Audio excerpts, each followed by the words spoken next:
What's good, folks? It's Dark 19 and welcome, new folks and old folks alike, to another What If. Now, if you would, please like, comment, subscribe, and share, and as well, follow your boy on Twitter. I don't post much there, but if you want, send me things you like, or judge me for the things I like. That will be all, and remember, the disrespect is real.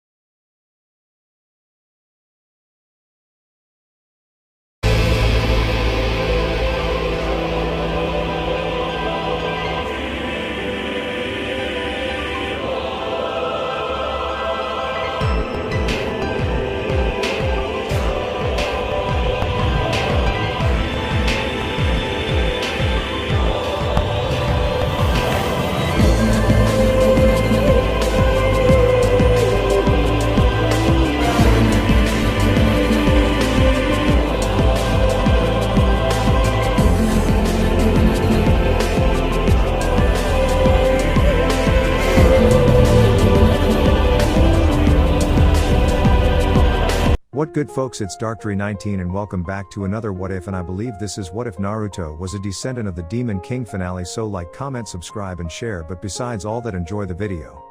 Chapter 9, Cleaning House. Tsunade was not happy. She should be happy right about now, but wasn't for a certain reason. Jiraiya, her former teammate, and once dear friend, had tried something stupid against their godson. Tsunade knew he would. Naruto knew he would. But she didn't think Jiraiya would actually do it so damn soon. Especially after Naruto made himself so infamous recently with Kumo and going toe-to-toe with the Raikage. Hell, her godson was taking down cage to near cage level opponents left and right in the past few months since becoming a demon, and even taking on a few powerful demons himself. And then Jiraiya pulls this shit. Right after killing Kabuto and getting a few new strong ninja added to Konoha's side. And a few Uzumaki to boot. What the hell was the matter with him? Do you have anything to say for yourself, Jiraiya? Asked Tsunade while looking at the man on his knees, bloodied, beaten, and missing an arm. Only that I should have put a stop to Naruto's new way of living when I had the chance, replied Jiraiya while glancing to his side at Naruto with a glare. If you had, Konoha wouldn't be as strong as it is right now, countered Tsunade while Jiraiya glared back at her. Says you. My spy network has protected Konoha from its enemies for years. I have been protecting Konoha from all of its enemies for years. You think the brat over here deserves your praise? Ha! Konoha doesn't need him. Not like this, exclaimed Jiraiya angrily. Get off your high horse, Jiraiya. Your spy network isn't the only game in town. I happen to know Danzo had his own little network with Root and was far more successful than yours in several areas. As for protecting Konoha, you have been doing more peeping on women at hot springs for research surrounding your books than protecting the village from its enemies. If you were really so righteous in your so-called belief in protecting all of Konoha, why not focus them on finding Orochimaru? Or even ending him yourself? We both know you could have found his location at any time and reported him to Sensei at any moment over the years. We both know you could have easily ended him with Sensei and an elite army of Anbu at your side if given the chance. Yet you didn't. You spent more time embracing your vices when you should have been protecting the village. Not only that, but you should have also paid more attention to your godson. Our godson. The godson entrusted to us by his parents to watch over him and help the boy get stronger. Instead you do the opposite. You and Sensei cut me out of the loop deliberately, knowing I wouldn't stand for his abuse. And now you pull this crap in sound, exclaimed Tsunade while glaring heavily at Jiraiya for his idiocy. It was for the greater good of Konoha. The boy is a threat with the prophecy hanging over the world and him at the center of it. Konoha could fall with the rest of the shinobi villages if we aren't careful, replied Jiraiya while Tsunade looked ready to explode. Says the man, who has given up absolutely nothing in the name of the greater good, and expects others to in his place when push comes to shove at the moment of truth. Just like Danzo did when he was trying to justify his actions with Root. Or like what he had you do to that Kunoichi and turning her into a Kyuubi substitute of sorts. Or did you honestly think I would forget that? Replied Tsunade with Jiraiya growling at her. He wasn't wrong, Tsunade. Demons need to be controlled and made into weapons of war for those who know how to use them properly. They have no business being among us in this world outside of that purpose. They have no business being part of society like they belong here. They are meant to be used as weapons. They are an unnatural part of our world. The unnatural have no right to be here unless we give them one on our terms, stated Jiraiya before hearing Naruto let out a laugh that told him the boy found his words humorous. Unnatural? No business being among humans? Oh Jiraiya, you stupid fool. You have no idea just how important demons are to the natural balance of things in the universe as we know it, remarked Naruto with Jiraiya glaring at him. As if I believe anything you have to say, brat. Countered Jiraiya while Naruto kept on grinning.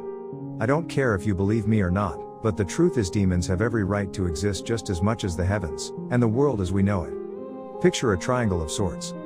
Balance at the highest level if you will. Humans multiply faster than you can kill each other off. It's a given. No one can dispute it. Humans can fill an area like Konoha within 2 maybe 3 generations in no time without any form of population control or any sudden natural disasters to stop them. Officially, the human race has no real natural predators to keep it from overpopulating the world.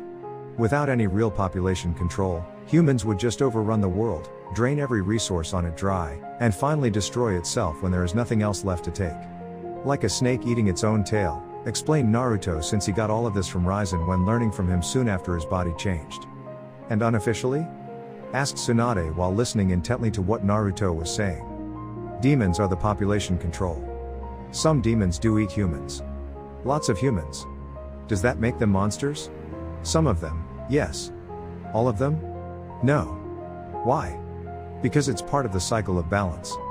These demons are part of a necessary cycle to keep the human race from overpopulating and destroying the world in the long run. You may not like it, but it has to be done. Besides, it's not like the heavens above don't monitor this type of thing, and ensure it doesn't get out of hand. Demons keep the human population in check and all the guys in the heavens keep human-eating demons in check with careful monitoring of their annual consumption. My grandpa Raizen was in that human-eating category so I know what I'm talking about, explained Naruto with Jiraiya looking at him in disgust. All the more reason for us to put a muzzle on you to ensure human flesh never reaches your tongue, remarked Jiraiya before feeling a stab of pain from Q, who stabbed him in the shoulder, and flicked the blood off her fingers. I have no interest in eating human flesh. It's not really my preference. Besides, human-eating demons don't eat humans for several months at a time. They eat other things to fill the void until that point where their tastes linger for it, and even then there are plenty of natural substitutes to keep the urge for human flesh in check. Just in case they don't really want to eat humans and the urge is more biological in nature, replied Naruto while Q nodded since she knew this too. In any case, you Jiraiya have no business trying to suppress Naruto's power. Konoha has never been stronger. Even back when my grandfather was Hokage, our village never had such strength. What you did is treason, stated Tsunade while Jiraiya spit on the ground in front of her desk. What I did was right and nothing you say or do can make me change my mind, replied Jiraiya while Tsunade sighed. Then I have no choice, but to have you executed, Jiraiya. You have done Konoha a great disservice. I'm willing to show some form of leniency in light of your many years of loyal service to Konoha. Even if it was misplaced, the good you did for the village cannot be denied. Only the methods used questioned. So I am giving you a choice, Jiraiya. You can be exiled with your chakra sealed off and no way to use your sage-like powers? Or you can be executed for your crimes against Konoha and its ruling Hokage for treason? Said Tsunade with Jiraiya looking absolutely livid at her choices for him. Exile or death? What was the difference? If he chose exile, word would soon get out of his vulnerable situation, and every single person with a grudge against him, which was a lot for many different reasons, would come out of the woodwork to make his life a living hell. If he chose death, Jiraiya knew Minato and Kushina would make it their mission to make his life even more miserable in the afterlife. They were probably doing it right now to his sensei, so what chance did he have of fending off their wrath when face to face with them? None. That's what I choose, neither, exclaimed Jiraiya, as he quickly performed a reverse summoning to take him to Mount Myaboku before anyone could do anything. Damn it. He always was a coward when push came to shove, stated Tsunade angrily while Naruto shrugged. I wouldn't worry, Tsunade. He has no real power anymore. Danzo is dead. Orochimaru is dead. The Sandaime is dead. Almost everyone Jiraiya knew from Konoha, who could possibly help him in this situation, are dead. I doubt the Toads will help him out either, said Naruto, knowing the man won't be staying long with the Toads since they would immediately demand an explanation from him about his physical appearance. Of course Jiraiya would no doubt lie. Make up some crap about his godson going on a rampage and killing everyone now that he was a seemingly unstoppable demon. What Jiraiya didn't know was that Tsunade had her slug summons visit the toads and tell them about the pervert's questionable actions toward his godson. Any lie Jiraiya told would easily be seen as one by them. Still, the man knows a lot about Konoha. He could easily betray us to our enemies. It's not like it wasn't happening already with him using his spy network to leak information out about you to everyone else who wants a piece of you, commented Tsunade with Naruto frowning slightly. Perhaps, but I think he will only use his spy network against me. Not against Konoha as a whole like you believe. For all of his past actions, Jiraiya wouldn't destroy the village he grew up in, and risk Konoha being burned to the ground. Iwa still has a grudge, but they hate Jiraiya almost as much as they would me due to him training my father. Kiryu still has their civil war, so they will not do anything to us or me. Suna is our ally again. Kumo is now more neutral to us than hostile after what I did to their raikage. We have allies in countless locations. The only place Jiraiya could consider going to for help after this is the Akatsuki, and I highly doubt they would embrace him with open arms, replied Naruto with Tsunade nodding, though she knew Jiraiya in his weakened state could still be an asset to the Akatsuki depending on what they plan next. Jiraiya holds a lot of information. He knows a lot of our secrets. Ways to infiltrate the village. He has contacts everywhere to help our enemies if the order was issued, said Tsunade with Naruto nodding, since that was true. Which is why we need to change the village's security. Cover every hole. Strengthen all of our security measures. Reinforce parts of the village that are weakened.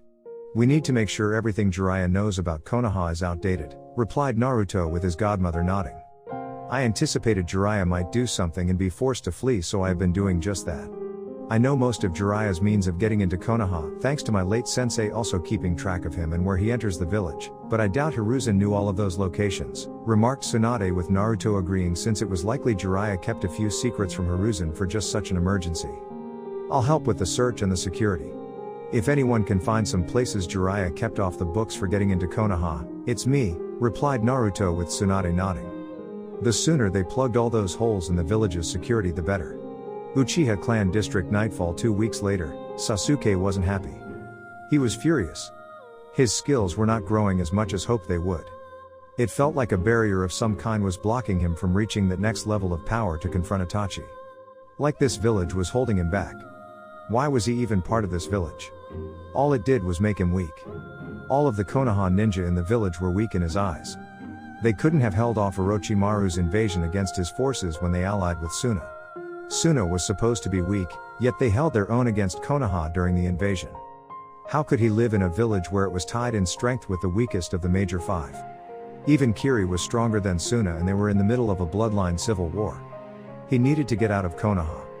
He needed to find a means of getting stronger for when Itachi died by his hands. Going somewhere, Sasuke? Asked Naruto while appearing behind the brat while seeing the Uchiha had his bags packed and ready to leave in the middle of the night. What do you want? Asked Sasuke in anger. Want? I want to go back home and have hours of raunchy sex with the women in my life who love me. But that's beside the point. I asked you if you were going somewhere. Are you?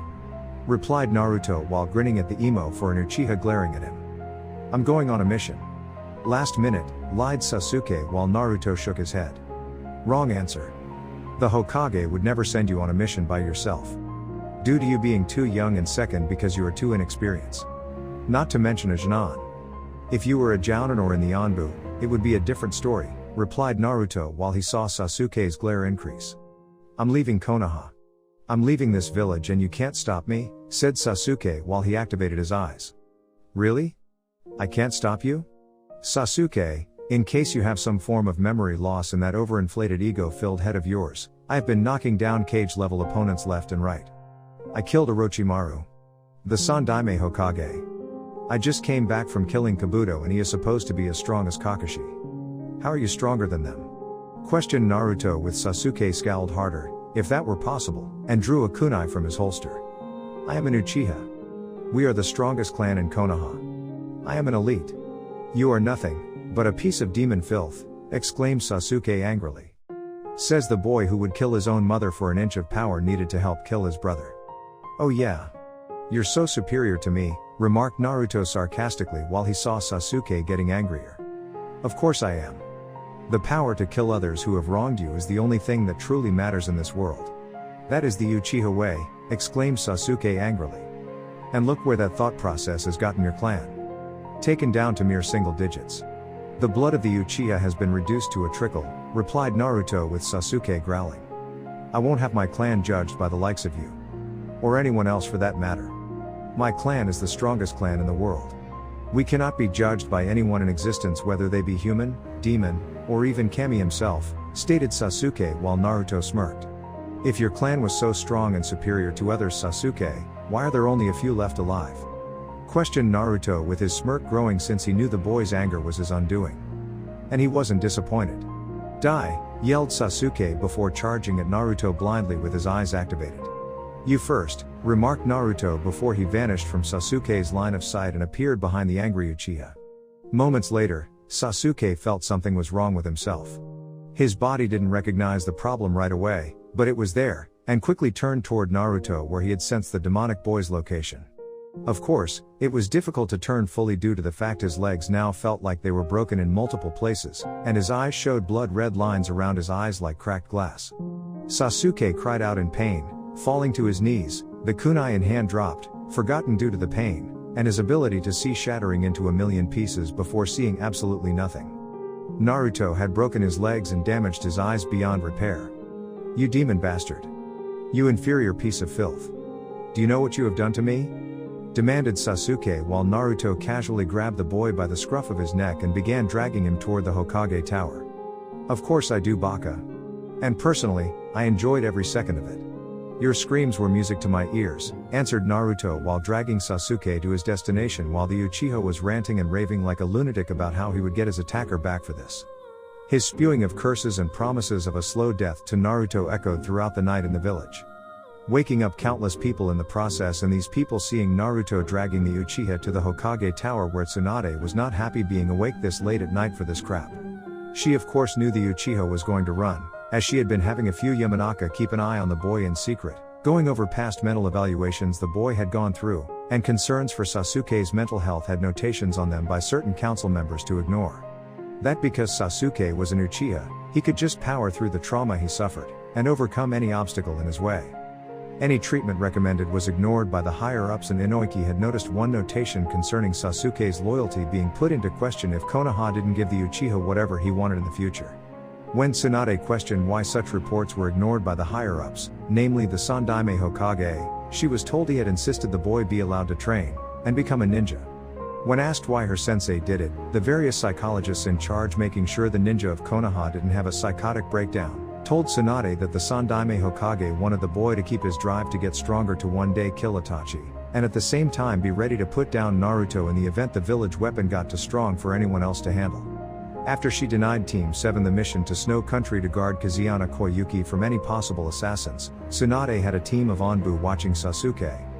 Only just today did Tsunade get word of the boy acting strange and mumbling about how weak he was along with the rest of the village. How he wanted to get out of Konoha and get strong enough to kill Itachi, Naruto, and anyone else who stood in his way on his path to power, along with being the elite Uchiha everyone in the world should acknowledge without question. So you decided to leave Konoha without my permission, remarked Tsunade with Sasuke being thrown at her feet. I need to get stronger. I need to kill Itachi, exclaimed Tsunade while blood leaked from his mouth. And you are willing to become a missing nin to do it? To betray all of Konoha just so you can have your so-called revenge and damn with whoever you believe stands in your way? Whether they do or not? Questioned Tsunade while Sasuke growled angrily. I would sell my soul to the devil himself if it meant I would be getting the power to kill Itachi, answered Sasuke while Tsunade frowned. And what are the odds when the time came to pay up your soul to the devil, you back out on your end of the deal on account of your so-called elite status making you immune to such things, commented Tsunade while Sasuke glared up at her even though he was blind. I don't have to honor any deals. I am an Uchiha. Uchiha are allowed to do whatever they want and no one has the power to say otherwise. Not you, not the previous Hokages, and certainly not your demon bastard for a godson, exclaimed Sasuke angrily before he was kicked violently in the head by Tsunade with enough force to knock him out. Get him locked up. I want Viki and Anko to crack his head open first thing tomorrow in the morning. I want to know just how messed up the Uchiha is inside before I give out his punishment, commanded an angry Tsunade before heading home to sleep. It was going to be a busy day tomorrow and she was going to need all the sleep her body could get. Hokage Tower the next morning, Tsunade was not happy right now. Of course she didn't get a lot of sleep last night, so her being even somewhat happy was moot at the moment. What was pissing her off was the fact Sasuke was more screwed up in the head, thanks to Itachi, than she first thought. The boy had all of the Uchiha clan's arrogance. All of the "I'm the superior being because of my clan and I's being better than yours" propaganda the clan itself had been preaching for years before Itachi put a big fat and quite bloody hole through them. Ibiki and Anko had brought in their report along with the Uchiha on his broken, still slightly bloody knees in front of her, on how the boy openly confessing how he didn't care for Konoha. How the village wronged him by holding his potential back. How the Uchiha clan were not being properly honored after they were all killed by Itachi that night. How both the Senju and the Uzumaki clan were conspiring against him. How all his supporters on the councils and in the village were either killed off or went silent out of fear of being killed off. Honestly, her idiot sensei should have had this boy locked up, or watched him around the clock to ensure this mentality didn't show up like this. It only got worse when the dynamic dumbasses from the Shinobi Council Homura and Koharu marched into the room demanding she release the Uchiha. They had been among those who saw Naruto drag a bleeding Sasuke from the Uchiha clan district all the way through Konoha to the Hokage Tower. "This is inexcusable, Tsunade," stated Homura angrily. "You have gone too far. As members of the Shinobi Council, we demand a say in your little farce of a trial. As it stands, we demand it cease immediately, and wish to know what you plan to do for Sasuke once healed to make amends for your barbaric treatment toward his person," exclaimed Koharu while glaring at the younger woman. "Make amends? Have you read the report I have here? Of course you haven't. Neither of you have read what I have, because I have the only copy and you would refuse to read it anyway. Why? Because you two are old, outdated, senile bekas, who can't get their heads out of their own asses, or that of the Uchihas when he needs it wiped for him," exclaimed Tsunade angrily while she hit the desk with her fist and made it crack. "He is the last hope for the clan's revival. Without him, we have nothing. Our means for Konoha to control a Jinchuriki or that of a Bijou will be forever lost to us," stated Koharu while she saw Tsunade narrow her eyes at her. "I see now. I see why you want Sasuke in your good graces. You're hoping he'll breed a few Uchiha babies with possible Sharingan eyes manifesting. You want them to have those eyes not simply because of the Bijou or Jinchuriki, but to use the power behind those damn eyes to tame Naruto should he decide to unleash his justified revenge on Konoha. You actually think the Sharingan eyes of the Uchiha clan have that such a level of power to take control of my godson," replied Tsunade while Homura and Koharu glanced at each other. "The demon is dangerous. He's worse than Kyubi, who is now walking around freely throughout the village. And now we have the Jinchuriki of the Nibi here too, with rumors of the Bijou she holds being allowed to walk around whenever she wants out too. We need them under our control, or we could be overrun by angry demonic beasts that would crush us underfoot if anyone in Konoha so much as looked at them wrong," exclaimed Homura while Tsunade leaned back in her chair and smirked. "I see. So you fear the vengeful and justified, mind you, wrath performed by Naruto, Q, and the Jinchuriki of the Nibi, with the two tails coming out on her own to take part in the carnage? I wonder whose fault that would be, considering how out of all the people in this room, 2 out of 3 of us wanted to either kill Naruto, or sided with Danzo in wanting to turn him into a mindless weapon. Now out of the 3 people in this room, just who could those 2 people be that would make Naruto want to turn almost all of Konoha into a smoking crater filled with lots and lots of dead people?" asked Tsunade in a highly sarcastic tone. "Such a thing wouldn't happen if you allowed the demon to be restrained and the Kyubi to be resealed properly into one of the other full-blooded Uzumaki women we now have here in Konoha," remarked Homura while Tsunade narrowed her eyes at them. "Do you hear yourselves? It's no wonder things for Konoha went to shit long after I left the first time around and the Yondaime died. The Bijou are not mindless beasts, contrary to what you, or anyone else in Konoha have led themselves to believe. They are highly intelligent. They have thought, reason, and free will like everyone else. You would have me imprison the one we have in the village simply so you can use her host to channel the vast amount of demonic chakra she possesses as a weapon against her will on our ever-growing list of enemies," replied Tsunade with Homura and Koharu frowning. "Konoha needs weapons to fight those jealous of our power. If we do not have one of the Bijou or a Jinchuriki under our control, then Konoha will fall like Uzu did in the Second Shinobi War," replied Homura with Tsunade glaring at her. "I am well aware of how the Uzumaki clan fell during the Second Shinobi War. And it wasn't for the reasons you were either led to believe or you tell yourselves to ease your guilty conscience at night. Konoha betrayed my grandmother's clan. Something I am sure my sensei shared with you either when the plan was formed or soon after it happened. I am not ignorant in the belief you didn't know about the plot to remove most if not all of the Uzumaki clan from the world in order to monopolize their means of housing Bijou in them or the seals that can bind the 9 into submission," remarked Tsunade with both Homura and Koharu glanced at each other nervously. They had been caught. Though to what degree was unknown. Such knowledge and power does not belong to one clan. Fuinjutsu is a universal art for ninja. The Uzumaki clan has no right to hold the depth of their knowledge back from us Tsunade. We were allies and they refused to share with us everything they knew about the art of Fuinjutsu, countered Koharu firmly. Please. Spare me that whole all things must be shared with us crap you are spewing right now. We both know if you truly believe that, you would have petitioned such things from the Uchiha clan, the Hyuga clan, the Inuzuka clan, or any of the other clans here in Konoha. You know full well that the Uzumaki clan had a level of understanding in Fuinjutsu unsurpassed by any other clan in the world. Fuinjutsu is also a very dangerous art to master, which is why few outside of the Uzumaki clan can remotely reach their level, and handle such power in the art responsibly. The Uzumaki clan weren't just the masters of Fuinjutsu, they were the guardians of Fuinjutsu, and you along my idiot for a sensei removed them so you could have the power they wanted seen used responsibly, said Tsunade with Koharu and Homura frowning. We did use it responsibly. We used it to strengthen Konoha. Make our defenses better. We used Fuinjutsu in a way that it was meant to be used like Jinchuriki are meant to be used. In warfare. Unfortunately, the high and mighty Uzumaki clan thought otherwise. They had to be removed since they were a threat to our means of using Fuinjutsu. They could have easily broken them and left us defenseless to our enemies. We needed to remove them before they became a threat to us. They never agreed with the way Bijou were sealed into humans to become Jinchuriki and weapons of war. They threatened the very balance we made when the shinobi villages first formed. Countered Homura while Tsunade glared heavily at them. In other words, they knew how the shinobi villages would become power-hungry using Fuinjutsu, and didn't approve of pricks like you abusing their art. Tsunade shot back and saw the two elderly shinobi bristle at her words. Strength and power are everything Tsunade. We see it. Danzo saw it. Hiruzen saw it. Uchiha Madara saw it. Even Hashirama and Tobirama saw it for the bitter truth that they knew such a thing was in life. Koharu countered with a scowl before both were slammed into the wall behind them with Tsunade grabbing the collars of both their stuffy shirts and holding them high off the ground. My family may have seen it, but they never acted on the impulse to dominate the world with such strength and power under their command. They defended Konoha with their strength and power, but they never made countless enemies deliberately in order to have an excuse to conquer others. Danzo did that with his root. Hiruzen allowed it knowing the councils would need his wisdom from past experience as Hokage to defend Konoha from them. You went along with any side that advanced your own power, siding mostly with Danzo because Hiruzen wanted to ensure you didn't get too much of it to override his own authority as Hokage.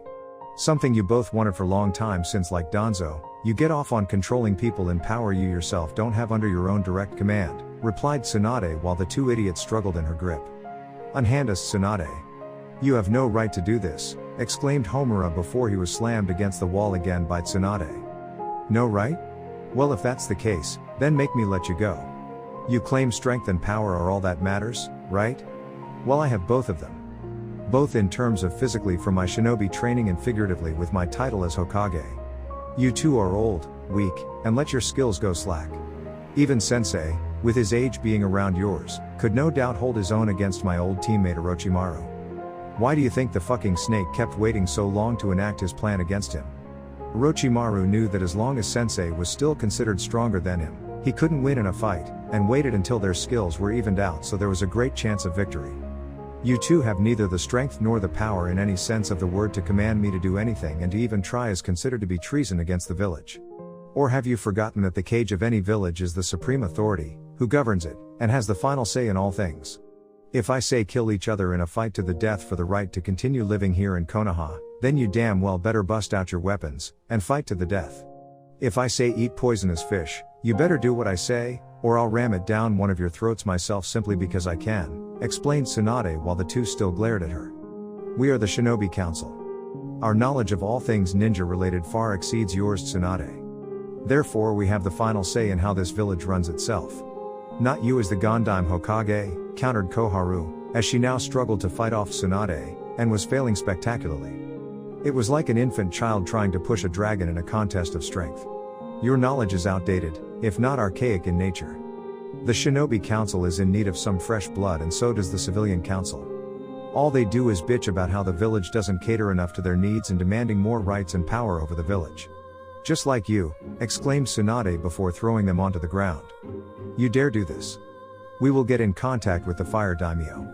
We will get you removed as Gondime Hokage and appoint a new leader that knows what is best for Konoha and respects us, threatened Koharu while she looked up at Tsunade with angry eyes.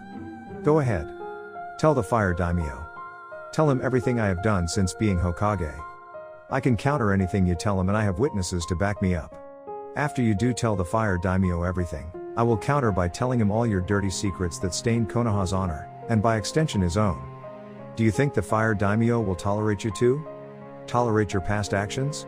He would sooner appease our enemies by putting you two to the sword if it meant making his various neighbors, whom you helped Danzo and Sensei piss off, very happy with your demise for your past sins. Tsunade shot back with Koharu and Homura looking afraid when hearing that since they had helped Danzo and Hiruzen make many enemies for Konoha throughout the years so they could stay in power and be needed for their expertise when physical strength as a ninja began to wane on their bodies. The fire daimyo believed in diplomacy first before going to war. Being a civilized man and all of that.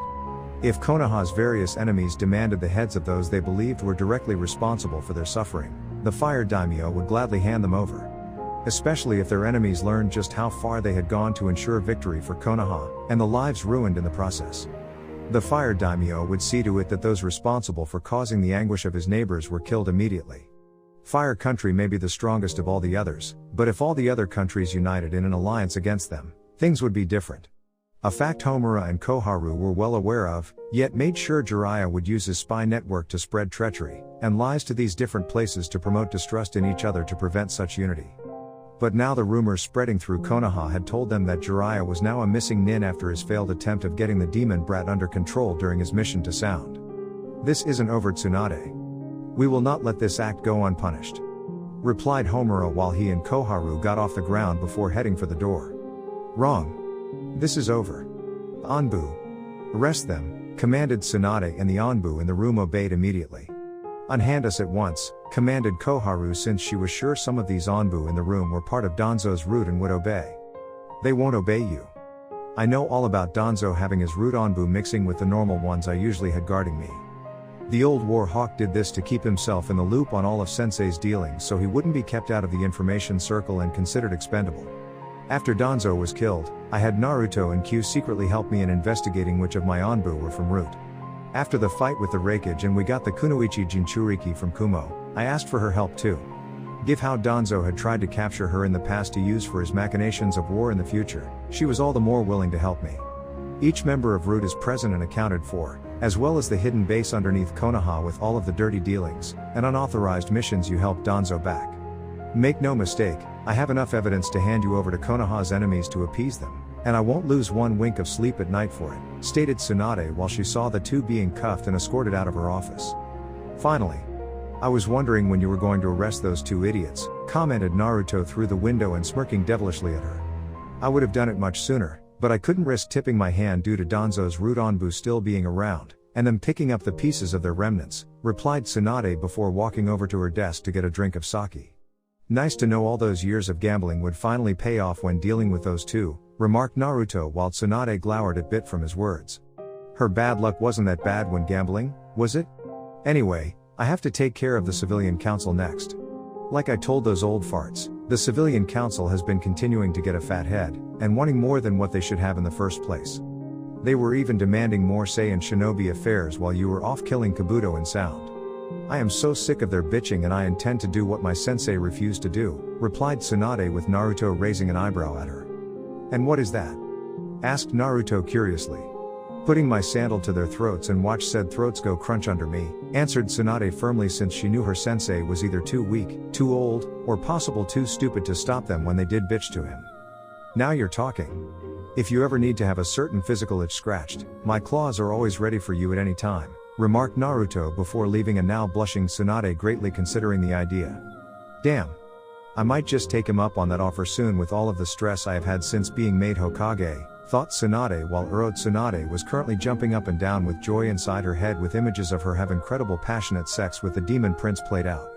Tsunade would need to talk to Q about possibly finding a way to reverse her age for that very purpose. Chapter 10 Choices to make Jiraiya looked at his new pale white arm to replace the one he lost. It was given to him by the Akatsuki. It was some byproduct based on the strange creature Zetsu. He wanted to inquire about it, but Jiraiya knew he was pushing his luck for even being in Ame, where the heart of the Akatsuki was located. The leader of the Akatsuki, Pain, who was once his former student Nagato, was not happy to see him. Nor was Konan. It was surprising to say the least that 2 of his 3 students back during his time in Ame were not only alive, but had become so strong. Add Pain having the Rinnegan of all things and had been the one to kill Hanzo nearly blew his mind. Naturally, the rest of the Akatsuki was not so thrilled to see him. Some wanted him dead for one reason or another. Others thought Jiraiya was now a joke given how he had been thrown out of Konoha. The same could be said regarding the Toads, who had not been pleased with him shortly after the Sannin reverse summoned himself to their domain. The Toads had given him their own beating for his actions against Naruto before they threw Jiraiya away and ending his contract with them. With nowhere else to go in his given state, Jiraiya did the only thing he could do at this point. Join the Akatsuki. Jiraiya wondered if this was how Orochimaru felt when he fled Konoha once the village found out about his questionable experiments. Did he feel anger? Rage? Hate? Did he loathe the Sandaime as much as Jiraiya was loathing both Tsunade and Naruto right now? Loathe them for their inability to see what he did? Loathe them for not doing what was best for Konoha and seeing the prophecy come to fruition in a way where Konoha was the uncontested winner in its outcome? How could they not see the prophecy needed to be fulfilled, but in a certain way where all other villages were weakened, broken, or even conquered by Konoha in the end? How could they not seize the opportunity to grab power and become gods? You are fortunate we are feeling merciful, Jiraiya. I personally feel we should have killed you and left your broken body in a ditch somewhere before setting it on fire, remarked Konan coldly while Jiraiya grimaced since he recalled the lengthy discussion the group had with each other before they made their final decision. To think it was practically 3 years ago since that day he was given the choices by Tsunade for his actions against Naruto. Exile or death. 3 years ago when he chose to flee and seek help from the Akatsuki to protect him. Of course, Jiraiya intended to use them as much they were going to use him. It was to be expected. So Jiraiya gave them what they wanted to know about Naruto. How he had changed. What caused it? How was the Kyuubi freed from the seal? Everything. In exchange? Protection. A chance to heal and implant a new arm made from one of the white Zetsu copies. It was a little weird and a bit disturbing to have such a foreign thing being attached to his body to replace the missing limb Naruto took from him. But beggars couldn't be choosers at this point and Jiraiya was the beggar in this case. Well, considering how I did give you information about Naruto, I would say it was a fair trade, remarked Jiraiya with Konan narrowing her eyes at him. While you are a part of the organization, we do not trust you, Jiraiya. Your information, while informative to a point, is still questionable. If you betray us, your death will not be quick or clean, warned Konan before she left the Sannin to adjust to his new arm. This has to be done. The prophecy must be fulfilled. My name will be revered beyond all others until the end of time when it happens. I won't accept anything less, thought Jiraiya with a scowl on his face. He saw the images of his sensei, Orochimaru, Tsunade, Kushina, and even Minato being able to become better at something over himself. It was infuriating at first since Jiraiya always tried to prove he wasn't the loser or failure that Orochimaru always said he was when they were part of Team 7.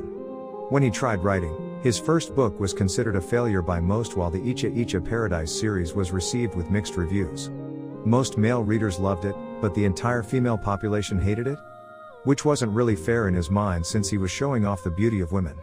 So what if the man was peeping on them in the hot springs, bathhouses, and used the sex he had in brothels for inspiration? So what if he was, in some technician sense, violating these women in some shape or form? He was Jiraiya the gallant and a Sannin. Such ethical and moral things were beneath him.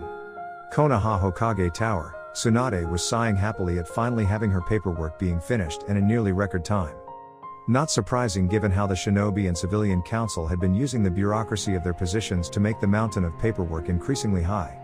No doubt done to keep the Hokage, whether her or the Sandaime during his time, from ever making any real progress in improving Konoha.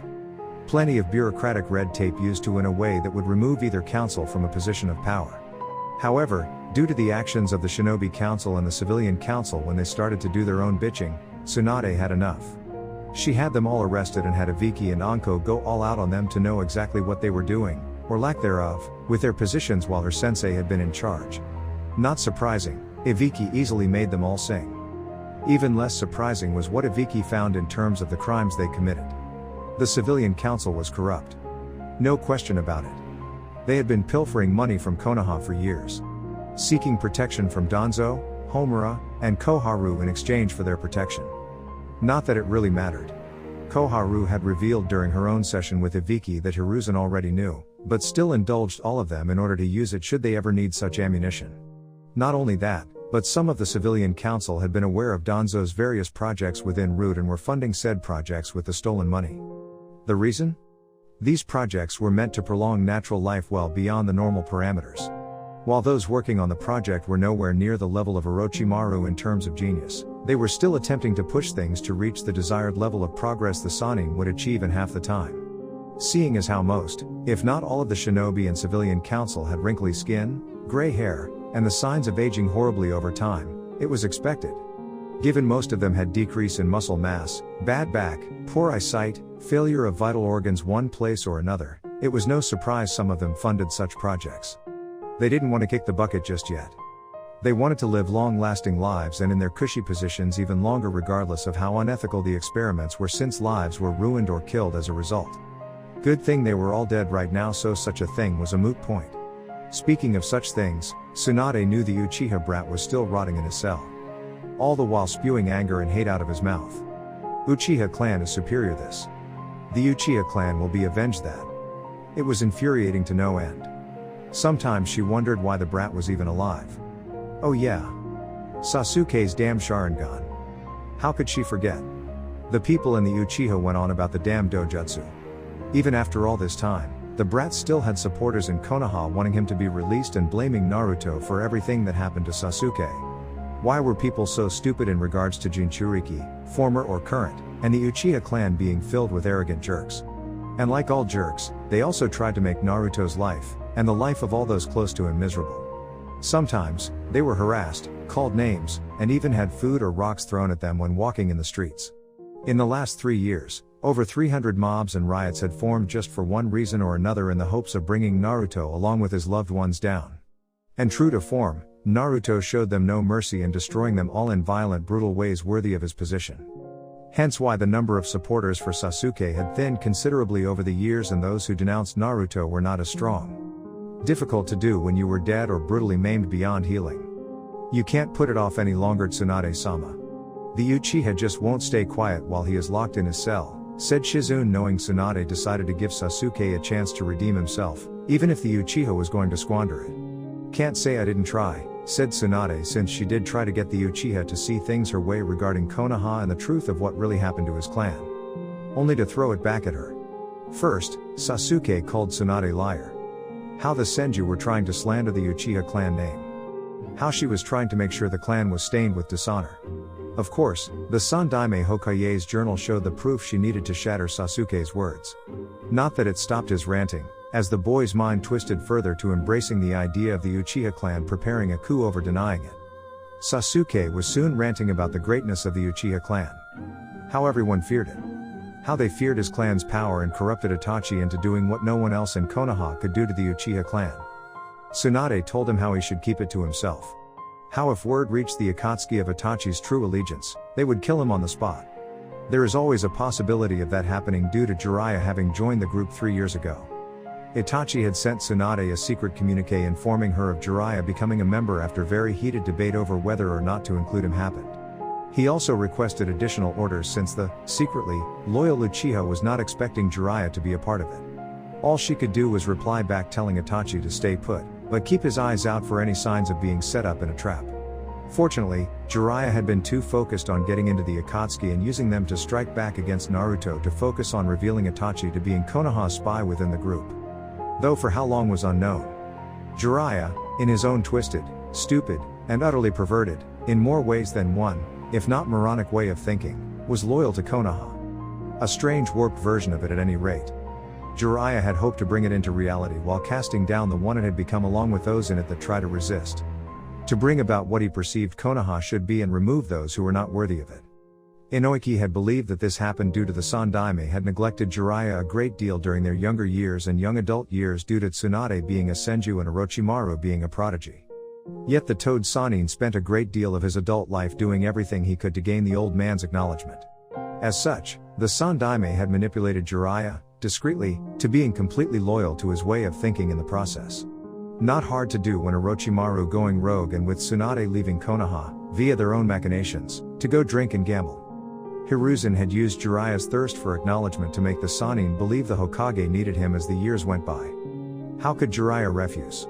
When the Sandaime took back the hat and hatched the scheme to keep Naruto controlled, Jiraiya jumped at the chance in order to monopolize his sensei's good graces. Especially given how the Elder Toad's prophecy around Naruto could end badly for the village and neither man wanted it to go bad. It was the perfect way for Jiraiya to prove his continued loyalty and gain the Sandaime's praise for a job well done. Hence why Hiruzen's plan to keep Naruto's potential suppressed for the most part and Jiraiya making sure any progress in his later years was monitored and controlled.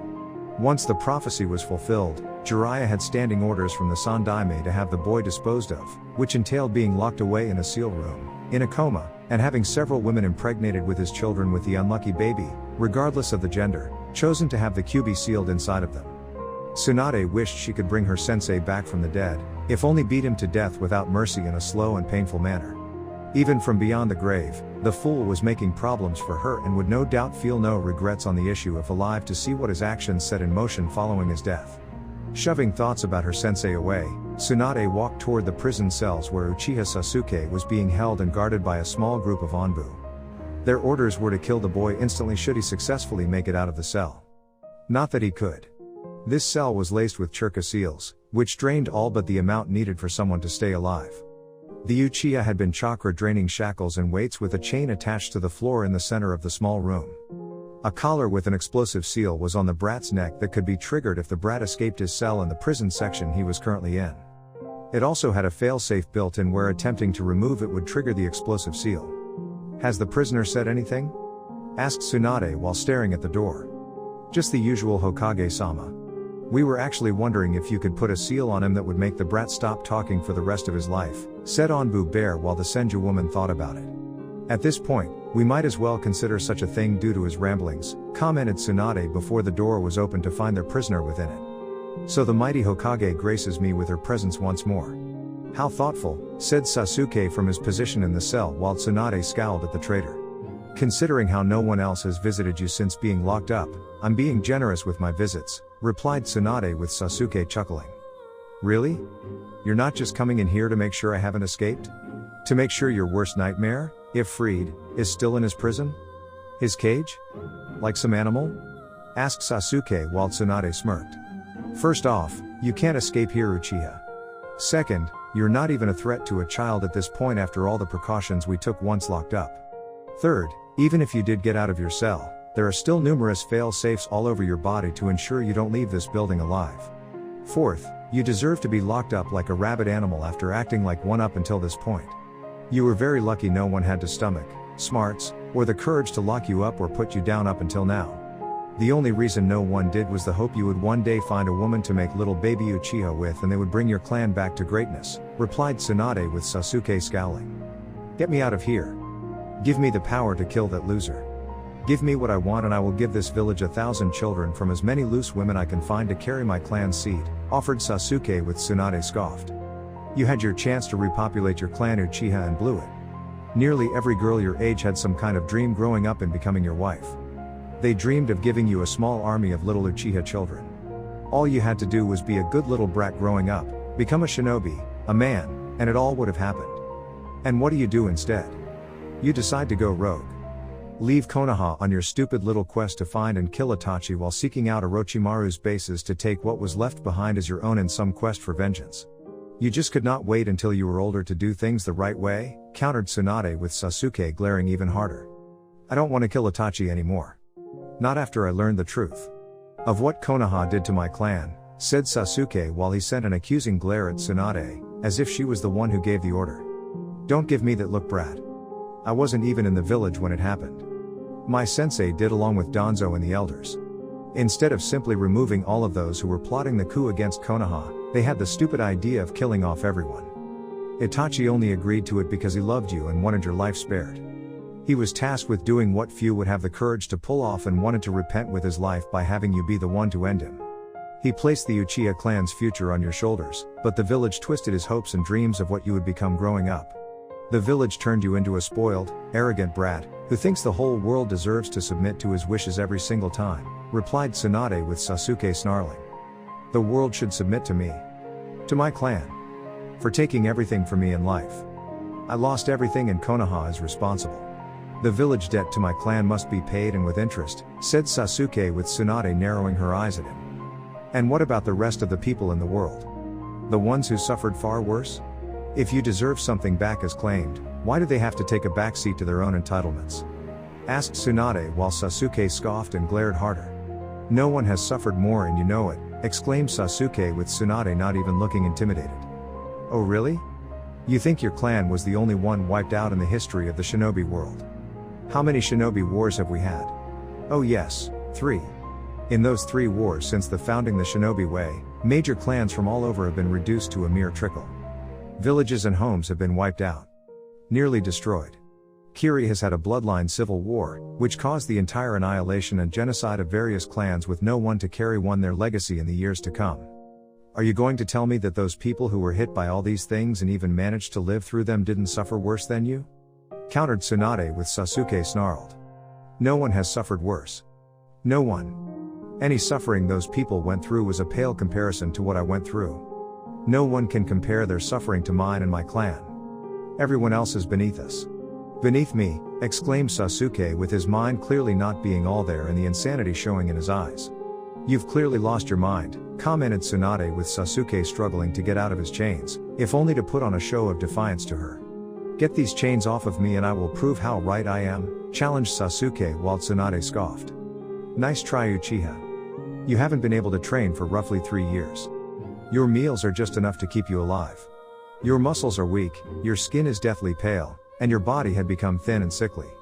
You can't even properly form a single jutsu if given the chance, remarked Tsunade with Sasuke growling angrily since she was right. I don't need to fight you to win. All I have to do is tell people the truth.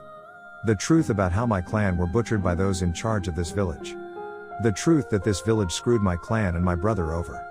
We'll see what people have to say about this filthy place once they hear the truth, countered Sasuke while Tsunade smirked. Are you sure? Are you sure you want people to hear the whole truth? How the Uchiha clan was going to rebel against Konoha.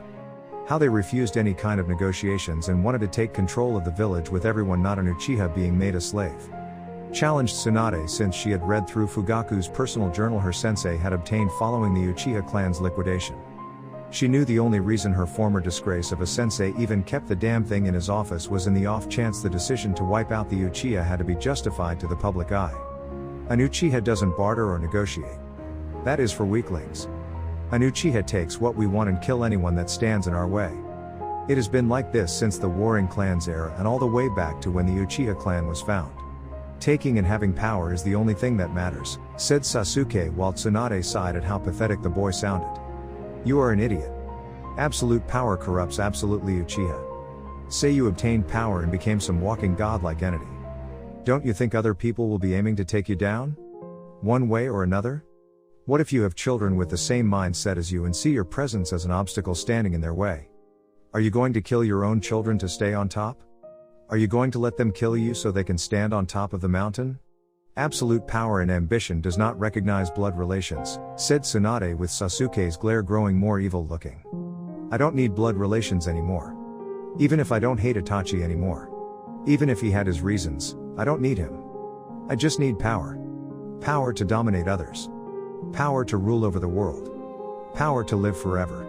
What I need is the power of a god, replied Sasuke with Tsunade shaking her head in disappointment. Just as I thought. After all time, the fool is a lost cause, whispered Tsunade to herself before leaving the room. Orders Hokage-sama? Asked Bear with Tsunade closing her eyes for a second. As far as the rest of the world knows, Uchiha Sasuke is going to be spending the rest of his days here in this prison cell. But officially? After today, with his mind too far gone, and his dark ambitious view on life being something that would make even Orochimaru green with envy, he is going to be executed. Privately, said Tsunade with Bear nodding since the Uchiha brat had been ranting from his cell since being put in there and clearly lost his mind. Death was a merciful act at this point. Both for Bratty and for them. How will he meet his end? Asked Bear with Tsunade thinking it over. Through poison. Tasteless. It will shut down his body piece by piece until he loses total consciousness before death takes him. I know of a few that can do the job. I will be back later, said Tsunade with Bear nodding. No one in the hallway noticed a bird looking down at them with a Sharingan eye. Hokage Tower. Sometime later, Tsunade knew something was wrong when Shizune ran into the room, breathing heavily from all the running she just did. Clearly, the woman was terrified from the look on her face, and if someone like Shizune had that look, it didn't mean anything good for the village. "Tsunade-sama, it is Uchiha Sasuke. He's been freed from his prison," exclaimed Shizune with Tsunade looking shocked. "How? When? By who?" demanded Tsunade, since none of the brat supporters had the means, muscle, or skill to pull off such a thing. One of the Anbu guarding him said it was Itachi and Jiraiya. They killed almost all of the guards, but Bear held on long enough to report it. He said Itachi dispatched all the other guards while Jiraiya undid the sealing work on Sasuke's body before the left, said Shizune with Tsunade grit her teeth over how easily those two pulled it off. Of course they would be the ideal pair to break into Konoha to get Sasuke out. Both knew Konoha inside and out. Better than anyone possibly at this point in time. Itachi could beat all the Anbu easily enough, and Jiraiya's understanding of Fuinjutsu would help him in removing the backup seals placed on the Uchiha should he ever get out of his cell. The fact Sasuke no longer held ill will toward Itachi must have spurred the older sibling to rescue the other. But why? Why free Sasuke now? It made no sense. Sasuke was too weak right now to be of any use to them. Even if he was, Tsunade doubted it was for a long-term stay within the Akatsuki. Itachi probably asked for it and twisted his reasoning to make himself seem detached, or they could use Sasuke for something which benefited the Akatsuki. Either way, Tsunade didn't like it. Lock down the village. Someone get me Naruto. We need to figure out how Jiraiya and Itachi got into the village so they can't do it again, ordered Tsunade with Shizune giving her a quick nod before leaving the room.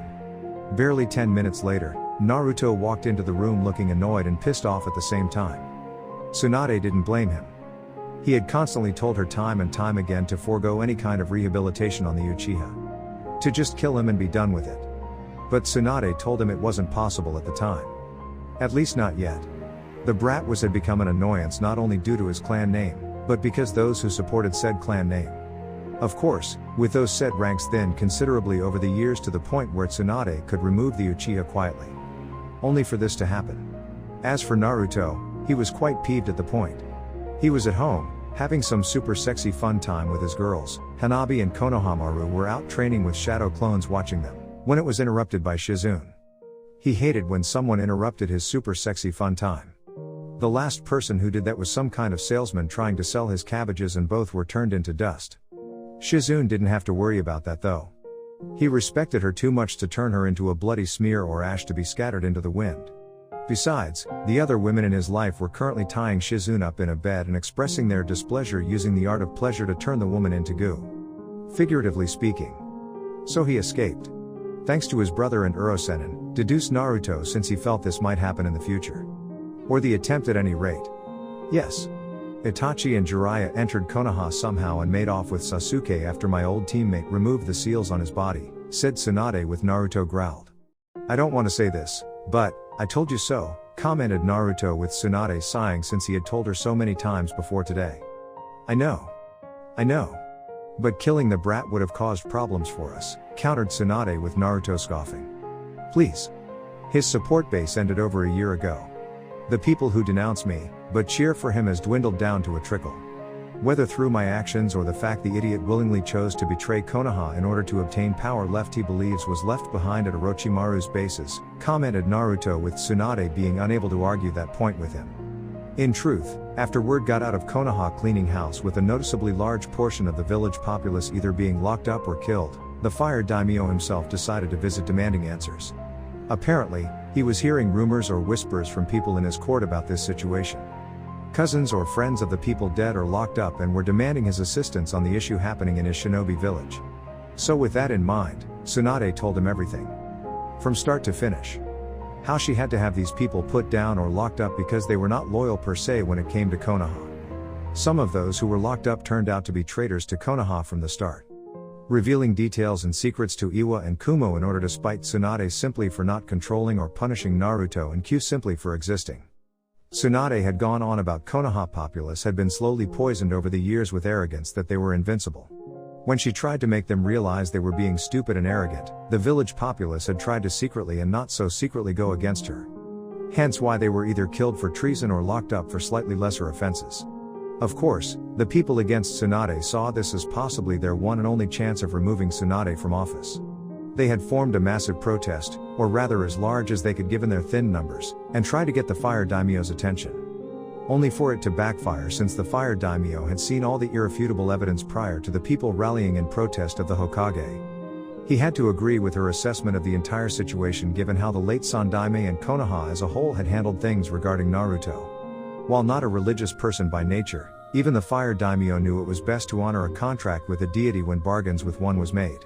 Even still, I need you to find out how they got into Konoha so we can seal up the hole they made or found in order to sneak into the village, said Tsunade while Naruto nodded since they couldn't afford to let Jiraiya or anyone from the Akatsuki use the same entry point twice. Ame Akatsuki HQ sometime later, he doesn't look like much. Of course, 3 years in a prison cell does that to people no matter how strong, commented Kisame while Sasuke was dumped into the middle of the room in front of the other members. Why did you even bring him here? We don't need another Uchiha among our ranks. It is bad enough we have Itachi here, commented Deidara with a frown on his face. Can't I just sacrifice him to Jashin-sama? Granted he's weak and puny, but his bloodline will probably make up for it, added Hidan while Kakuzu made a noise. We should hold him in our own prison and wait for Konoha to post some kind of bounty on him. We can collect afterwards, offered Kakuzu since he had a feeling Konoha would put a steep bounty on the Uchiha soon and they could easily obtain some quick cash. Enough. The brat lives for now. Itachi, you and Jiraiya will train your brother in order to get him back up to fighting form, ordered Pain with both men nodding. Don't worry Pain-sama. My little brother will be up to your standards shortly, replied Itachi while Pain nodded. What about the Jinchuriki? Are we going to hunt them down now? Asked Kisame since they had been silent for 3 years given how Yagura was no longer alive and the three-tailed Bijou wasn't going to materialize until the 3rd year of its jailer's death. Yes. Sasori. Deidara. You will go to Suna. Capture the Kazekage and bring him to the designated rendezvous point we plan to perform the extraction. Hidan. Kakuzu. You two will go to Taki. We will obtain the 7-tailed Jinchuriki and keep her locked up until it's time for the extraction. Kisame, you will handle the 4 and 5 tails in Iwa. Don't play with them. Just capture one or both. Once the 1-tailed is secure, we will bait Konoha into sending out the 2-tailed Jinchuriki for a mission. Konan, you and Tobi will be handling her, said Pain with Konan nodding though she frowned at the mention of Tobi. With Tobi jumping around and acting like an idiot. I can't wait. Tobi is a good boy. Tobi is a good boy, exclaimed Tobi while many were already annoyed with the man and he just got here. How did he even get in? Asked Kakuzu while not caring if the masked man was in the room. Special circumstances from which you don't need to know about, answered Pain coldly, which basically told the Akatsuki treasurer to shut his mouth on the issue. Regardless, we need to refocus our efforts on obtaining all of the Jinchuriki from now on. We have waited long enough and delayed the plan for various reasons. Now is the time to strike, declared Konan while getting the purpose of this meeting back on track. Konan is right. The plan is to move forward. I suggest all of you be careful on your own assignments. Just because you have the ability to negate Bijou Chakra in your own way does not mean you are invincible, added Pain while glaring at Hidan to keep his mouth shut about his god. With you being the exception? Asked Hidan sarcastically before being hit with Pain's killer intent. I am a god, replied Pain as if it was the only answer that needed to be given. All of us will leave immediately, added Konan before the group dispersed while just Itachi, Jiraiya, and Sasuke were left. You have no idea how much effort it took to convince Pain to authorize the mission to rescue you Sasuke, commented Itachi while Sasuke glared at him for a second. Considering I was wasting away in that prison cell for 3 years, I can imagine, said Sasuke with Itachi sighing while Jiraiya shook his head. You're lucky I know some very creative and unconventional ways to sneak into Konoha when required Gaki. Otherwise, you would be in that prison for the rest of your life. Be thankful I know some people who still believe in the cause of making Konoha great again like it was in the old days, said Jiraiya while involuntarily flexing his new hand. I don't care about that. I want revenge. On all of them. Tsunade, the councils, the clan heads, their children, and above all else, Naruto, growled Sasuke with Jiraiya frowned at him. You'll get strong enough to beat Naruto, but the village is off limits brat. Besides, your clan had it coming with their coup attempt, commented Jiraiya with Sasuke growling louder. I am born of Uchiha blood. We were born to rule and dominate. All other bloodlines and people are beneath us, countered Sasuke with Jiraiya sighed. And that was exactly why your clan was wiped out. You think everyone and everything is yours for the taking. It's not. Besides, do you think Itachi here agrees with this? Your brother saw the writing on the wall. Your clan would have caused more problems if they enacted their coup or actually pulled it off in the end. You think the fire daimyo would have allowed it? He would have marched his army into Konoha and liquidated it before starting fresh, said Jiraiya with Sasuke struggling to stand. We had the Kyuubi. My father could have easily tamed it with his Sharingan and just killed the fire daimyo's forces, countered Sasuke while Jiraiya shook his head. Wrong again, Gaki. Your father's eyes were nowhere near as strong as Madara's own when he used the fox. Even Itachi here would have been able to do it at the time. Besides, if the Bijou had been brought to heel by the Sharingan, it wouldn't last.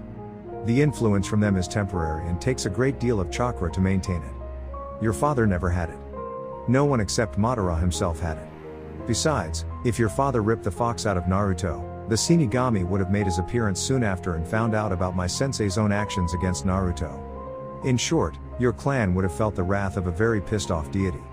Answered Jiraiya with Itachi nodding since he knew the truth about what the Sandaime did to Naruto and while he never approved of it, could not protest. So what happens now? Asked Sasuke while finally being able to stand. Simple. We train you right into the ground. With a little luck, patience, and working you just about non-stop, we should get your skills to where they would have been had this not happened, said Jiraiya knowing his time doing research was going to take a dive, but if it meant bringing down Naruto to make the prophecy happen in his favor, so be it. After I kill Naruto, I want the village to grant me a full pardon and immunity for the act and even throw a grand celebration for it in my honor. I will be made its future Hokage. I also want the women in the loser's life. All of them. I want them to carry my children. I want them to be breeding my progeny non-stop. Any child they have or had with the loser is to be killed a slow and agonizing death, demanded Sasuke with insanity showing in his eyes. We will see if that can be worked out, answered Jiraiya with his frown increasing over this issue and watched Itachi take Sasuke away. Sasuke's mind was clearly gone in terms of sanity. And not just gone. More like it packed its bags and left quickly without so much as a note apologizing for the leaving in the first place. What was worse is the curse seal that Orochimaru gave the brat initially couldn't be used as an excuse due to the snake being dead and the influence of the seal with it. While the brat's mind had been fucked up by Itachi in the boy's childhood, there should have been some form of healing during that time. Either Tsunade refused to make the attempt, which he doubted, or Sasuke rejected the truth and the treatments in order to keep himself in some deranged mental state, which he felt would sustain his own beliefs on what really happened. Right now, Sasuke hated Konoha for what it did to the clan. It didn't matter if the Uchiha clan were going to make a coup attempt. As far as Sasuke was concerned, they were in the right to take power. His clan was one of the most feared and respected clans in the world, yet treated with disdain because of their dojutsu and its ability to steal and copy jutsu used at his ocular presence. Jiraiya was actually envious of the eyes and the concept of stealing things from others due to his own nature. So what, the Uchiha clan stole things from others? Jiraiya did it all the time. He stole, aka mooched, money, clothing, and knowledge from people all over the elemental countries. Not to mention the dignity of all the women he met one way or another. So what if he stole the likeness of some kunoichi and used it for his latest Icha Icha Paradise book? So what if he sold out some nice people to some bad people for a modest fee and sold out the bad guys later to the local authorities for an even higher fee? Jiraiya always did what he did in those situations because he had the power to do it and would do what he wanted regardless of the moral consequences. Not to mention he had always liked doing it regardless of what anyone else thought of him. So in that regard, he could agree with the Uchiha's overall concept of things in stealing from others to become stronger, but only so long as Konoha profited from it in the end. It was why the Sandaime Hokage gave him such leeway in everything Jiraiya did and without being punished for some hypothetical crime done in some other country. The same was said for Danzo. The old mummy may have gotten war wacky in the end after being denied the right to become Hokage, but had always done things to make the village strong. Moral consequences aside, of course. Granted, Jiraiya had to admit in the later years, Danzo had made Konoha quite the list of enemies. But the Sannin had been confident the village's shinobi and Naruto, when properly conditioned as their weapon, could repel such threats when they attempted to attack Konoha. Only now, the future Jiraiya had envisioned with the Sandaime was barely seeable in his mind due to Naruto becoming an actual demon. Bringing the Kyuubi out of its seal and treating it like a person. A person.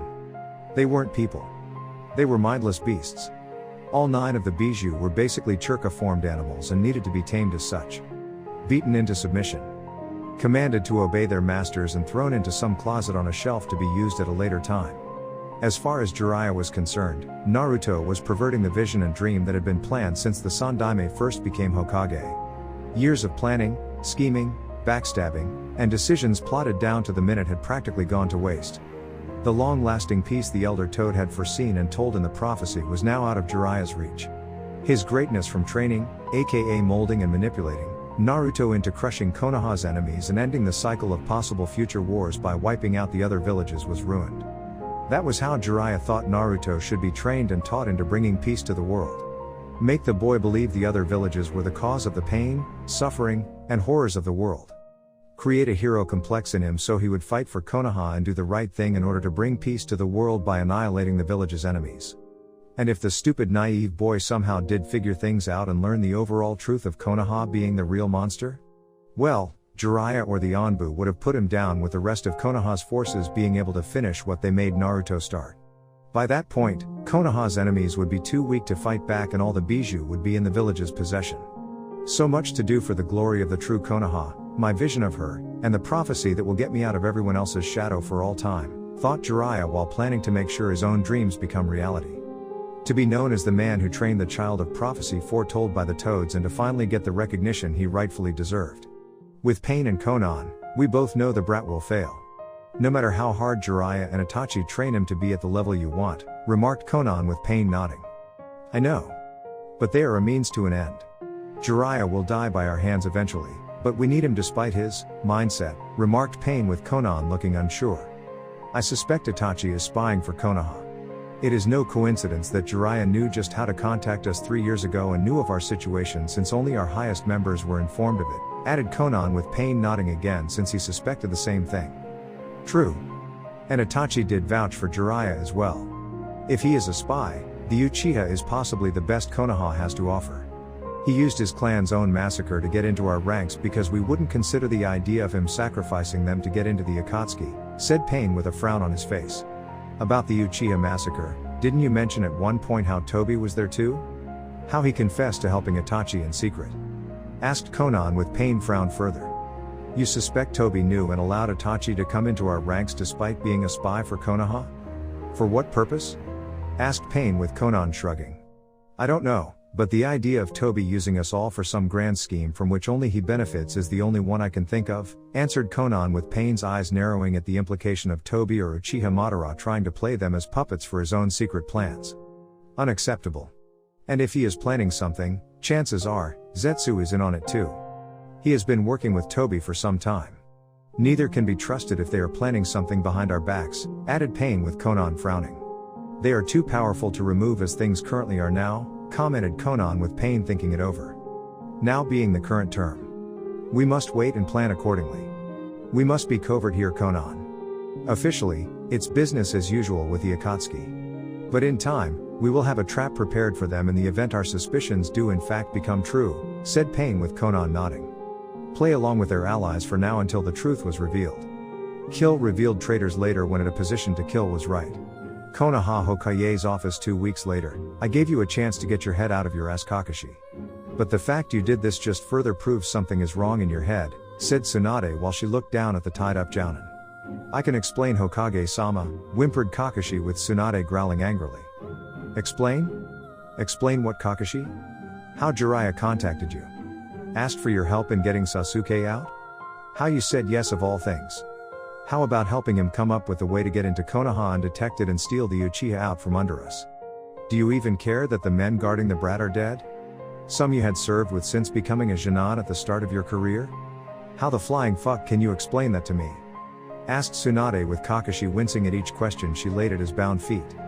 Sasuke's escape had surprised many.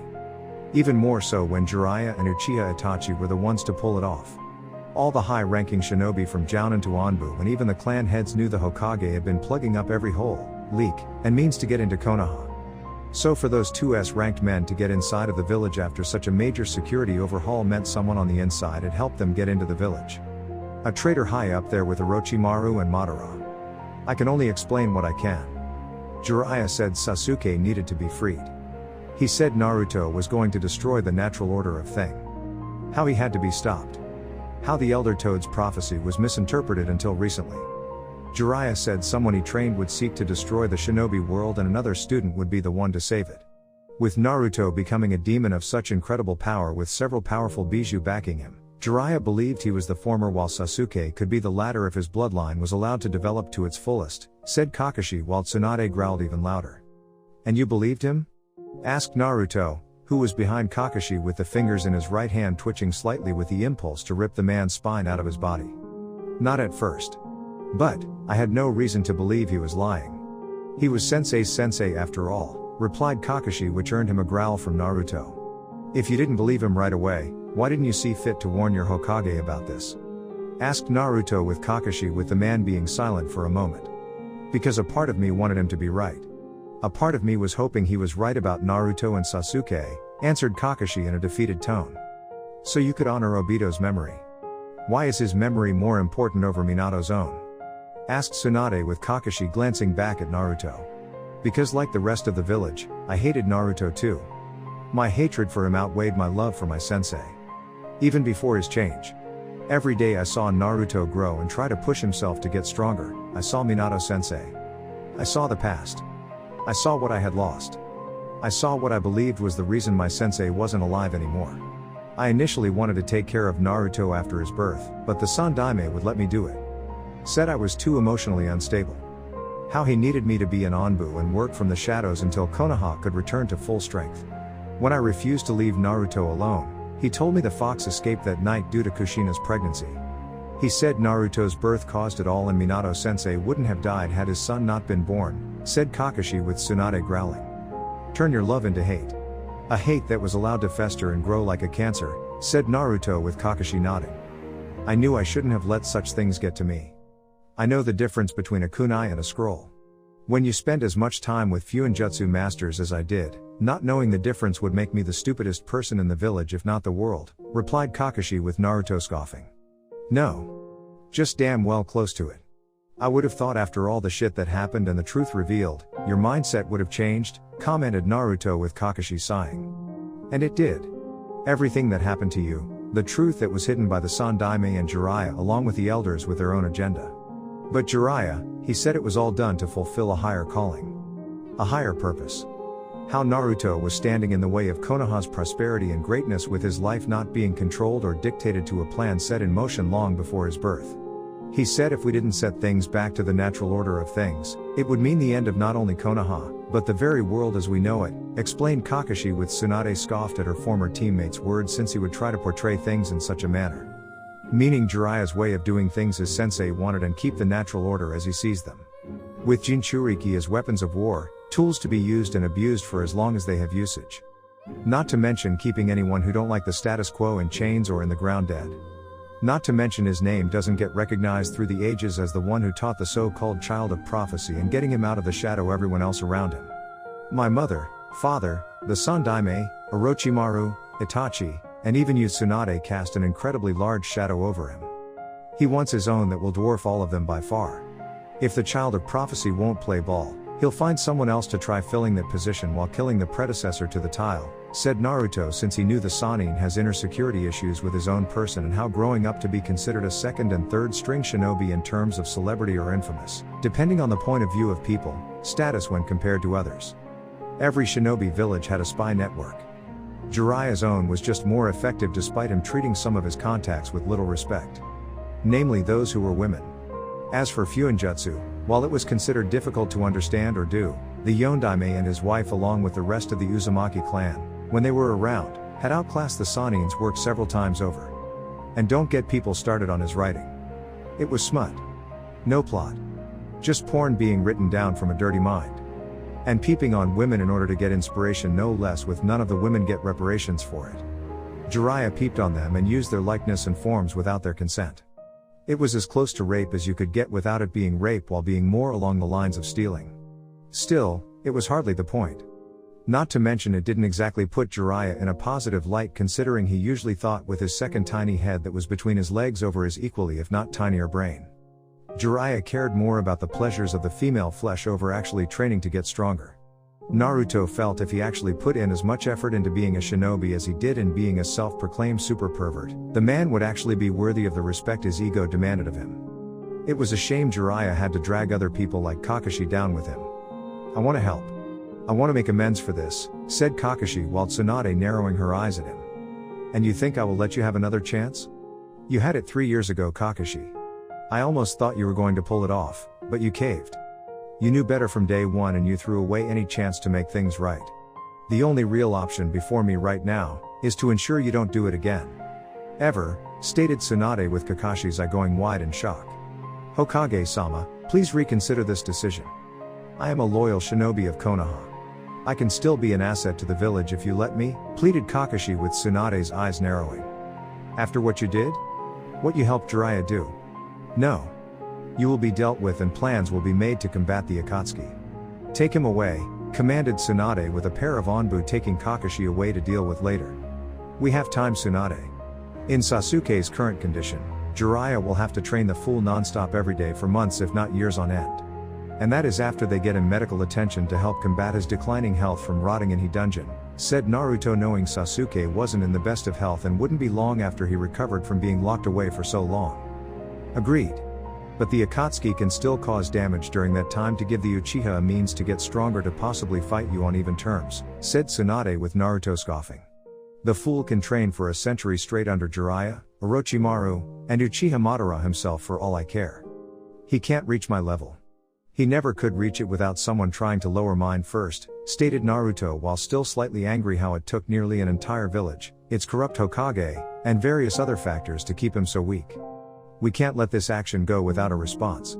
We need to track down and finally crush the Akatsuki before they can do more damage," said Tsunade with Naruto grimacing due to the fact that the Akatsuki weren't the only issue.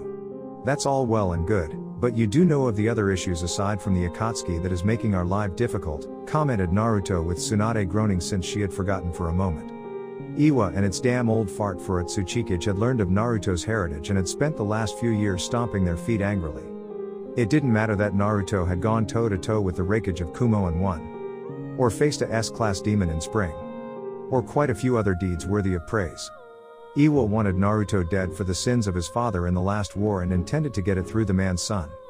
Or at the very least tried with several squads of Iwa Jounin and Onbu being annihilated when Naruto was out on missions. Naruto had made it clear to Iwa and the Tsuchikage that sending its shinobi after him was basically signing the death warrants for each one on the team sent to kill him. Of course, Iwa became irate over the issue, demanding the Yondaime's son be handed over to them or face another war between them.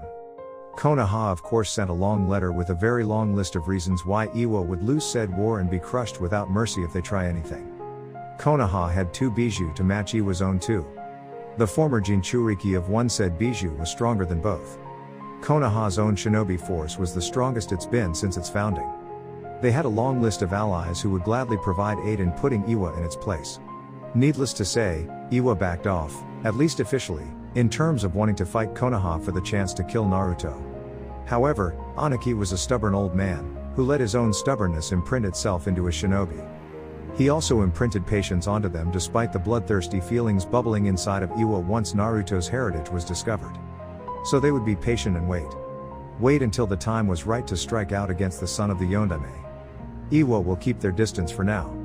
Besides, with Suna being between them and us, that Tsuchikage knows we will have time to retaliate against him. The man always weighs all of his options before acting. There is a reason he is called the Aniki, the scales and the fence sitter, replied Tsunade with Naruto nodding. We will need a lead on the Akatsuki. Any ideas? Asked Naruto before a bird flew into the window with a Sharingan eye and dropped a scroll on Tsunade's desk before flying away. I think we have our answer, remarked Tsunade after reading the scroll and handing to Naruto to read. Hokage-sama, I know my actions have made me seem like I have betrayed Konoha yet again with my actions. I assure you, it is far from the truth. I have always been loyal. Ironically, it is only through my actions of seemingly betraying Konoha that I prove to you otherwise. Killing my clan to save the village as a whole has weighed heavily on my heart, even if it was for the greater good. Not all of my kin deserve to die. I know that. But there were others who did not wish to see the innocent of my clan live through the night. They made it clear that my clan was guilty. All of them. I knew the only way to ensure the clan's survival was through saving at least one member of the clan alive aside from myself. So I chose Sasuke. Originally, no one was to be spared that night, but I told them it would either be Sasuke or I would not go through with it. At the time, they had no choice but to accept my terms. Time was of the essence, and it would only be a matter of time before my father caught wind of my spying for Konoha. He already suspected me of killing Shisui since his death was suspicious to him. So they caved to my demands, but I suspect they used it later against my overall plan.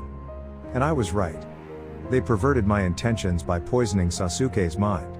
Instead of healing him, they chose to provoke and encourage the hatred in a way I didn't anticipate. They made sure killing me was the only thing Sasuke would think about. Granted, my own actions planted the seeds for vengeance that night, but I had hoped it would have the reverse effect on him. That Sasuke would hate me so much, his actions would be the opposite of hate. I had hoped my foolish little brother would rise above the hatred and not seek me out to end my life.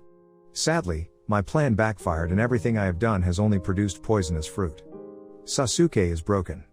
My vision and overall plan for him to one day end my life and redeem our clan has been destroyed beyond repair. The Sandaime broke it. Danzo broke it. The elders broke it.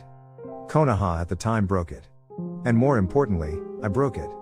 I rescued my brother in the hopes of one day fixing it, but as I write this to you, I know any attempt is pointless and futile in its entirety.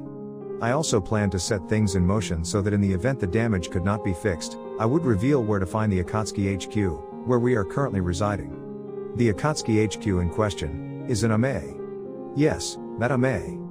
As in Ame village where Hanzo once ruled. No, Hanzo is not the leader of the Akatsuki. A man named Pain is the leader. He was the one to defeat Hanzo in combat and take over the village with the people here worshipping him as a god. The man even calls himself one on account of his eyes being that of the legendary Rinnegan. Jiraiya was once his sensei years ago when he was here along with two others who helped in the Akatsuki's creation. However, Hanzo along with Danzo at the time, had launched a scheme, which slowly resulted in the organization's corruption into what it is now due to the death of the one named Yahiko. Out of all three of Jiraiya's 3 students from Ame, only one has stayed for the right reasons. The person in question is Konan, and even now, her faith in the Akatsuki is starting to crack as well. I suspect it has something to do with the man in the shadows influencing Pain. His official name among our ranks is Tobi, but in secret, he calls himself Uchiha Madara. I have doubts despite him having a Sharingan eye behind his masked face. I also believe he was the one who set things in motion for the Kyuubi to attack Konoha that night, which resulted in the village distrusting the Uchiha clan soon afterwards. However, I have some doubts that this man is in fact Madara. The man does not wear the armor, he is vague regarding certain questions about his past, but the most telling is the mask he wears to hide his identity. Madara would not hide his face. It was beneath him in a sense from what I recall of my clan history of the man. He wanted people to see his face when fighting him in battle. Madara wanted his enemy to see his face when they died, so it was the last thing they ever saw before the end. This false Madara also pretends to be an idiot when in the presence of others, which the real Madara would never do. Still, his skill is not to be underestimated. He has the ability to become intangible and to travel far distances using some kind of teleportation technique using his Sharingan eye. The false Madara is also conspiring in secret with some plant-like creature named Zetsu, who is not what he seems. I also suspect this creature is not being honest in its intentions with the false Madara, as I have seen some facial twitches indicating annoyance or anger when plans deviate from what it clearly wants. Even more so when the false Madara is the one speaking about doing something this Zetsu does not agree with. I sense there is far more at work in terms of plots and plans and schemes here within the organization. The sooner the Akatsuki are defeated, the better it is for everyone. I believe they intend to use the combined might of the 9 Bijou to create super weapon to bring everyone to heel in some twisted perverse vision of peace. But given the various psychotic people the Akatsuki has enlisted among its more elite members, I fear the person pressing the pre-verbal button will show any hesitance to press it. Provided what everyone among our members has been told the truth about what the gathering and sealing of all 9 Bijou is for. There are too many variables, players, and the ambitions of those said players to consider what we were told to be the truth. The most horrifying thing for me, however, is the possibility of the super weapon we intend to create to force peace on the world as the best case scenario. I honestly dread what is considered the worst case scenario, except it will most likely be 1,000 times worse. For now, I shall play my own part as a missing nin loyal to the Akatsuki. For whatever reason, Jiraiya has not revealed my secret as a spy for Konoha. though whether he feels it is necessary or is holding on to it later to use for a later time is unknown. Still, I doubt I can play the part much longer since I was the one who vouched for Jiraiya to be brought into the organization. It won't be long before Pain and the others believe their suspicions of me are correct and take appropriate action. When the time comes, I will do what I can to cripple the Akatsuki from within. It will no doubt be the end of my life, but my illness has already set that in motion, so I might as well do something befitting my what little time I have left. That being said, I have only one request of you now, Gondaime Hokage. When this over and this situation is resolved, I wish the truth of my clan's actions to be known to the public. To be known to the world. Let them know the real reason why I did what I did. That I didn't do it in my quest for power, but to save Konoha from being destroyed. That I died a loyal patriot of Konoha. Not a traitor. That my actions were designed to protect the village and create a new Uchiha clan reborn from the ashes of the old. How various people in power at the time twisted and corrupted my designs for the future. Konoha's most loyal servant from the shadows. Uchiha Itachi loyal to the end, commented Naruto with Tsunade nodding. Like you, I was surprised Itachi was able to keep his status as our spy a secret for so long given how Jiraiya is with them. I can only assume Itachi convinced Jiraiya that his loyalties lie with the perverse vision my old teammate believes about Konoha and the damn prophecy, said Tsunade with Naruto nodding. That does sound like something Itachi would do. Though convincing Jiraiya is not as hard as one would initially believe. Show the man a pair of breasts and he will believe anything you say afterwards. The man's vices are his own worst enemy. Something I believe Itachi used to his advantage, said Naruto with Tsunade nodding, since it was definitely something Jiraiya would do. Knowing Itachi, he probably put Jiraiya under an extremely subtle genjutsu of some kind to show him such things. When can you be ready to move out? Asked Tsunade, knowing Naruto would need a strong team, if not small army, to come with him to defeat all of the Akatsuki and Ame forces if necessary. In a few days. But I would rather wait a few weeks. Let Jiraiya think he got away with his mission to take Sasuke. Knowing the rest of the group, they will be watching for our response and I don't want them to be on guard when we finally strike. Plus, I need time to bring everyone I need into up to speed and into the fold. Q will be coming with us. No question. She alone could handle any opposition from Ame's own forces. But I will need Yugito, the Nibi, the other rookies, their former senseis, and a few Anbu squads in top form to pull this off, replied Naruto with Tsunade nodding. Get whoever you need. I will authorize the mission, commanded Tsunade with Naruto nodding before he left. Akatsuki HQ few weeks later. Damn it, Sasuke. Do the training katas the way I showed you, commanded Jiraiya while seeing the boy was doing what he was told, but the moves were sloppy. The damn boy had healed enough to do some extremely light training. He had to have a strict diet of certain foods to bring up his muscle mass and weight. The boy was skinny as a twig when they found him in the cell. One of the first things they did was get him a hot shower before some food went into his stomach and a nice soft bed to sleep in without any real complaints from the broody Uchiha. Unfortunately, the next day was a different day altogether. The boy demanded training right away. As if his body could handle it. Jiraiya had told him to wait a week since his body was so fragile. An academy student could best the Gaki in a fight within less than 1 minute. Naturally, Sasuke protested his assessment, saying I need to get stronger this. I need to beat the loser that. All the usual crap one would expect for Sasuke to say back regarding his situation. How Jiraiya wanted to smack the boy for his recklessness. But Itachi just told him to just leave it alone and he would handle Sasuke himself in that regard. I am doing it. Just like you showed me. It's not my fault your memory of how to do it is flawed, replied Sasuke while Jiraiya scowled at the boy. No, you are not. If you did, your form would be better.